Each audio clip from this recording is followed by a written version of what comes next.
ಸಮಸ್ತ ಕರ್ನಾಟಕದ ಜನತೆಗೆ ಕನ್ಸ್ಯೂಮರ್ ಭಾರತ್ ನ್ಯೂಸ್ಗೆ ಸ್ವಾಗತ. ನಾನು ಎಂ.ಆರ್. ವೀಕ್ಷಕರೇ, ಇಂದು ನಾವು ಬೆಂಗಳೂರು ನಗರದಲ್ಲಿ ಇರುವ ವಿಶ್ವ ಮಹಿಳಾ ದಿನಾಚರಣೆ ಕಾರ್ಯಕ್ರಮದ ಪಾಲ್ಗೊಂಡಿದ್ದೀವಿ. ಇದರ ದೃಶ್ಯಾವಳಿಗಳು ಕೂಡ ತೋರಿಸಲು ಇಷ್ಟಪಡ್ತೀವಿ.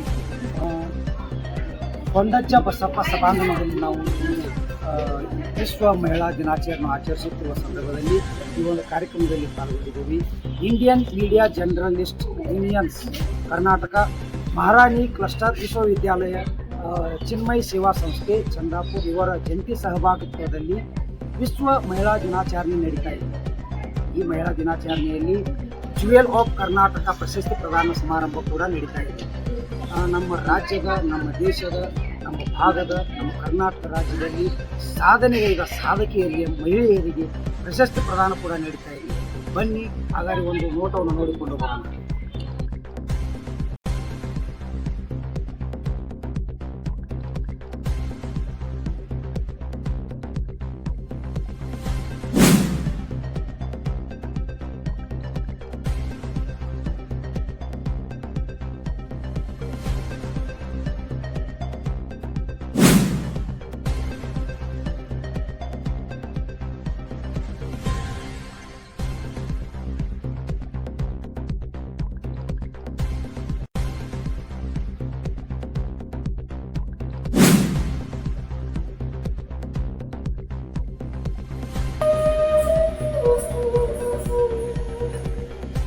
ಅವರಿಗೆ ಸನ್ಮಾನ ಮಾಡಿದ್ದಕ್ಕಾಗಿ ಅನಂತ ಧನ್ಯವಾದಗಳು ಅಂತ ಹೇಳ್ತಾ ಇಷ್ಟೆಲ್ಲ ಸಾಕು. ಎಲ್ಲ ಹೆಣ್ಮಕ್ಳು ಮಾಧ್ಯಮ ಕ್ಷೇತ್ರದಲ್ಲಿ ಸಾಧನೆ ಮಾಡಿರುವಂತಹ ಸಾಧಕರು, ಸನ್ಮಾನ ಆಗಿರುವಂತಹ ಕ್ಷಣ ಒಂದ್ಸತಿ ಸಾಧಿಕಿರುವಾಗಲೇ ಹೇಳಿದಂಗೆ ಪ್ರತೀಕ್ಷಾ ಗೌಡ ಅವರು ಮುಖ ನೋಡ್ತೀರಿ, ಬೆಳಗ್ಗೆದ್ದು ಯಾರ ಮುಖವ ನಾನು ನೋಡಲಿ ಅಂತ ಇದೆಯಲ್ಲ, ಹಾಗೆ ಸ್ಪೀಡ್ ಮ್ಯೂಸಿಕ್ ಸ್ಟಾರ್ಟ್ ಆಗುತ್ತೆ. ಇಡೀ ದಿನ ಉಷಾ ರಾಣಿ ಪ್ರೊಡ್ಯೂಸರ್ ಕೂಡ ಅವರೇ ನೋಡಿ, ಜಸ್ಟ್ ಸಮಾಜ ಸೇವಕರು ಮಾತ್ರ ಅಲ್ಲ, ಪ್ರೊಡ್ಯೂಸರ್ ಆಗಿ ಕೂಡ ಗುರುತಿಸಿಕೊಂಡಿದ್ದಾರೆ ಶ್ರೀಮತಿ ಉಷಾಮ. All the best and congratulation. ಈ ಕಾರ್ಯಕ್ರಮ ಯಶಸ್ವಿಯಾಗಬೇಕು ಅಂದ್ರೆ ನಿಮ್ಮ ಚಪ್ಪಾಳೆಗೆ ಸ್ಫೂರ್ತಿ ಅಂತ ಹೇಳಕ್ ಇಷ್ಟಪಡ್ತೀನಿ.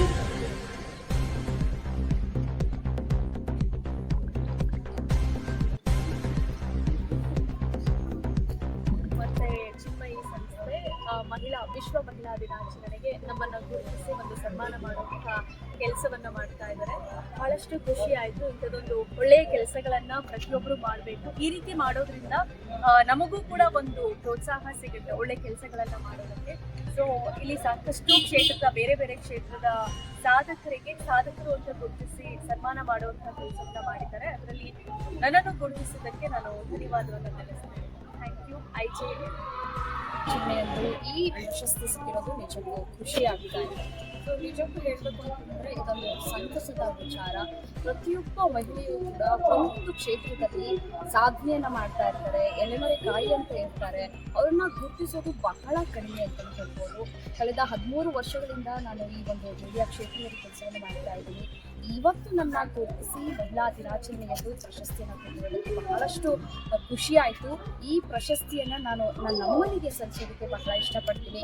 ನನ್ನ ತಾಯಿ ನನಗೆ ಬಹಳ ಸಪೋರ್ಟ್ ಮಾಡಿದ್ದಾರೆ. ಬಟ್ ಆದರೆ ಅವರು ಇವತ್ತು ನನ್ನ ಜೊತೆ ಇಲ್ಲ, ಬಟ್ ಅವ್ರ ಮೇಲಿಂದನೇ ನನಗೆ ಆಶೀರ್ವಾದ ಮಾಡ್ತಾ ಇದ್ದೀನಿ ಅಂತ ಭಾವಿಸ್ತೀನಿ.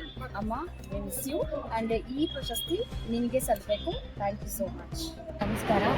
ಇವತ್ತು ಅವಾರ್ಡ್ ತೊಗೊಂಡು ನನಗೆ ತುಂಬ ಖುಷಿ ಆಗಿದೆ. ಯಾಕಂದರೆ ಮಹಿಳಾ ದಿನಾಚರಣೆ ಆಗಿದ ತಕ್ಷಣ ನಾವು ಒಂದಿನದ ಮಾತ್ರ ಸೀಮಿತ ಆಗಿರೋರಲ್ಲ, ಯಾವಾಗಲೂ ಇರ್ತೀವಿ.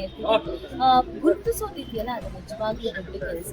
ಸಾಧನೆ ಅನೇಕ ಮಹಿಳೆಯರು ಮಾಡ್ತಾ ಇರ್ತಾರೆ. ಮನೆಯಲ್ಲೂ ಅದು ಒಂದು ಸಾಧನೆನೇ. ಕೆಲಸ ಹೋಗ್ತಿದ್ದೀವಿ, ಆಫೀಸಿಗೆ ಬರ್ತೀವಿ, ಯಾವುದೋ ಉನ್ನತ ಹುದ್ದೆ ಇದ್ದೀವಿ ಅನ್ನೋದು ಮಾತ್ರ ಸಾಧನೆ ಅಲ್ಲ.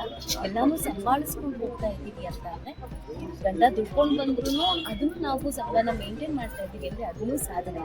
ಆದರೆ ವರ್ಷದಲ್ಲಿ ಒಂದ್ಸತಿ ನಮ್ಮನ್ನು ಗುರುತಿಸ್ತಾರೆ ಅಥವಾ ನೀವು ಸಾಧನೆ ಮಾಡ್ತಾ ಇದ್ದೀರಾ ಅಂತ ಹೇಳಿ ಇನ್ನಷ್ಟು ಸಾಧನೆ ಮಾಡೋದಕ್ಕೆ ನಮ್ಮನ್ನ ಬೂಸ್ಟಪ್ ಮಾಡ್ತಾ ಇರ್ತಾರೆ ಅಂತಂದರೆ ಎಲ್ರಿಗೂ ಧನ್ಯವಾದ. ಈ ಕಾರ್ಯಕ್ರಮ ಅದ್ಭುತವಾಗಿ ಹೋಗಿ ಬಂತು. ನಾನು ಫಸ್ಟಿಗೆ ಕರೆ ಮಾಡಿ ಹೇಳಿದಾಗಲೇ ಈ ಕಾರ್ಯಕ್ರಮದ ಬಗ್ಗೆ ನಾನು ಏನು ಕೇಳಿಲ್ಲ, ಓಕೆ ಅಂತ ಹೇಳಿದೆ. ಯಾಕೆ ಅಂದರೆ ಇವತ್ತು ನಮ್ಮನ್ನು ಗುರುತಿಸ್ತಾ ಇರೋದು ಪುರುಷರು, ಅದೊಂದು ಹೆಮ್ಮೆ ಇದೆ. ನಮ್ಮ ಜೊತೆಗೆ ಇದ್ದು ನಮ್ಮನ್ನು ನೀವು ಸಾಧನೆ ಮಾಡಿ ನಾವು ನಿಮ್ಮ ಹಿಂದೆ ಇರ್ತೀವಿ ಅಂತ ಹೇಳ್ತಾ ಇದ್ದಾರಲ್ಲ, ಹಾಗಾಗಿ ಸೊ ಈ ಕಾರ್ಯಕ್ರಮದಲ್ಲಿ ಯಾರೆಲ್ಲ ಪ್ರಶಸ್ತಿ ತಗೊಂಡ್ರು ಅದೆಲ್ಲ ಪ್ರಶಸ್ತಿ ತಗೊಂಡು good luck, all the best, congratulations. ಹಾಗೆಯೇ ಈ ಕಾರ್ಯಕ್ರಮ ಅರೇಂಜ್ ಮಾಡಿದ ಎಲ್ಲ ಪುರುಷರಿಗೂ, ಈ ಕಾರ್ಯಕ್ರಮ ಅರೇಂಜ್ ಮಾಡಿರೋದು ಎಲ್ಲ ಪುರುಷರು, ನಿಮಗೆ ನಿಮ್ಮ ಸುತ್ತ ಇರೋ ಮಹಿಳೆಯರಿಗೆ ಗೌರವ ಸಲ್ಲಿಸಬೇಕು ಅಂತ ಅನಿಸ್ತಲ್ಲ, ನನಗೆ ಅಲ್ಲೇ ಖುಷಿ ಆಯಿತು, ಅದೇ ಒಂದು ಪ್ರಶಸ್ತಿ ಅಂತ ಅನಿಸ್ತು. ಸೊ ಇಂಥ ಹೆಚ್ಚಿನ ಕಾರ್ಯಕ್ರಮಗಳು ನಿಮ್ಮಿಂದ ಮತ್ತಷ್ಟು ಬರಲಿ. Thank you so much. Journalist union ಕಡೆಯಿಂದ ನನಗೆ ಜ್ಯುವೆಲ್ಸ್ ಆಫ್ ಕರ್ನಾಟಕ ಅನ್ನೋ ಪ್ರಶಸ್ತಿ ಬಂದಿದೆ ವುಮೆನ್ಸ್ ಡೇ ಪ್ರಯುಕ್ತ. ಸೊ ಸಿಕ್ಕಾಬಡೆ ಖುಷಿ ಆಗ್ತದೆ. ಆ್ಯಕ್ಚುಲಿ ನಾನು ಬರ್ತೀನಿ ಅಂತ ಹೇಳಿದ್ದೆ, ಆಮೇಲೆ ಶೂಟಿಂಗ್ ಇದ್ದ ಕಾರಣ ಅಲ್ಲಿ ಊಟಕ್ಕಿಗೆಲ್ಲ ಇವೆಂಟ್ ಮಿಸ್ ಆಗುತ್ತಲ್ಲ, ಈ ಒಂದು ಪ್ರಶಸ್ತಿ ಮಿಸ್ ಆಗುತ್ತಲ್ಲ ಅನ್ನೋದು ಊಟದ ಬೇಜಾರಿತ್ತು. ನಾವು ಆ್ಯಕ್ಚುಲಿ ನಮ್ಮ ಶೂಟಿಂಗ್ ಅವರು ಸ್ವಲ್ಪ ಅವಕಾಶ ಮಾಡಬೇಕಿಲ್ಲ, ಹೋಗಿ ಬನ್ನಿ ಆಯಿತು, ವುಮೆನ್ಸ್ ಡೇ ಪ್ರಯುಕ್ತ ನಿಮ್ಗೆ ಅವಾರ್ಡ್ ಬರ್ತಿದೆ ಅಲ್ಲ ಅಂತೇಳಿ ನಮ್ಗೋಸ್ಕರ ಅವಕಾಶ ಮಾಡಿಕೊಟ್ಟು. ಆ್ಯಂಡ್ ಎಷ್ಟೋ ಜನ ಹೆಣ್ಮಕ್ಳು ಒಂದು ಸ್ವಲ್ಪ ಅವ್ರ ಹತ್ರ ಇರೋ ಟ್ಯಾಲೆಂಟ್ನೆಲ್ಲ ಕೊಂಡು ಎಲ್ಲೋ ಮೂಲೆಯಲ್ಲಿ ಕೂತಿದ್ದಾರೆ. ದಯವಿಟ್ಟು ಎಲ್ಲ ಹೆಣ್ಮಕ್ಳು ಮುಂದೆ ಬರ್ಬೇಕು. ಎಷ್ಟೋ ಜನ ಹೆಣ್ಮಕ್ಳು ಮುಂದೆ ಬಂದಿದ್ದಾರೆ, ಇನ್ನಷ್ಟು ಜನ ಹೆಣ್ಮಕ್ಳು ಮುಂದೆ ಬಂದು ಆ್ಯಂಡ್ ವುಮನ್ ಪವರ್ನ ತೋರಿಸ್ಬೇಕು ಅಂತ ನಾನು ಕೇಳ್ಕೊಳ್ತೀನಿ. Thank you. ನಾವು ಬಾಗಲಕೋಟೆ ಜಿಲ್ಲೆ ಜಮಖಂಡಿ ತಾಲೂಕಿನ ಹುಲ್ಯಾಳದವ್ರು ಹಾಂ ರೀ. ನಾವು ನಮ್ಮ ಹೆಸರು ಪ್ರೇಮ ಹುಲ್ಯಾಳ್ ಅಂತ. ನಾವು ಚೌಡಿಕೆ ಪದಗಳನ್ನು ಹಾಡ್ತೀವಿ. ಅದಕ್ಕೆ ವಿಶ್ವ ಮಹಿಳಾ ದಿನಾಚರಣೆಗಾಗಿ ನಾವು ಬೆಂಗಳೂರಿಗೆ ಬಂದಿದ್ದೀವಿ. ಹಾಂ ರೀ. ಅದ್ರ ಸಲುವಾಗಿ ಅದಕ್ಕೆ ಶುಭಾಶಯಗಳನ್ನು ಕೊಡ್ತಾ ಇದ್ದೇವೆ. ಹಾಂ, ನಿಮ್ಮ ಟೀಮ್ನಾಗ ಎಷ್ಟು ಜನ ಅದೇ ರೀ? ನಮ್ಮ ಟೀಮ್ನ ನಾವು 5 ಜನ ಅದೀವಿ. 5 ಜನ. ಒಂದು ಟೀಮ್ಗೆ 5 ಜನ ಅದೀವಿ. ಹಾಂ ರೀ. ಬೆಂಗಳೂರಿಗೆ ಬಂದು ಕಾರ್ಯಕ್ರಮ ರೀ. ಏನು ಅನಿಸ್ತು ನಿಮ್ಗೆ ಕಾರ್ಯಕ್ರಮ? ಏನು ಆನಂದ ಅನಿಸ್ತು? ಅನಿಸ್ತು. ಡಾಕ್ಟರ್ ಗಾಯನ್ಸನ್ ಚಿಂಬಾಡ್ರಿ, ರಕ್ತಬನಟಿ ತಾಲೂಕು ಜಿಲ್ಲಾ ಬಾಗಲಕೋಟೆ. ಹಾಂ ರೀ. ಇಲ್ಲಿ ವಿಶ್ವ ಮಹಿಳಾ ದಿನಾಚರಣೆ ದಿವಸ ನಮ್ಮ ಕಾರ್ಯಕ್ರಮಕ್ಕೆ ಕರ್ಸ್ಯಾರ. ಚೌಕಿ ಪದ ಹಾಡೋರು ಹ್ಞೂ. ಭಾಳ ಖುಷಿ ಆಯ್ತು.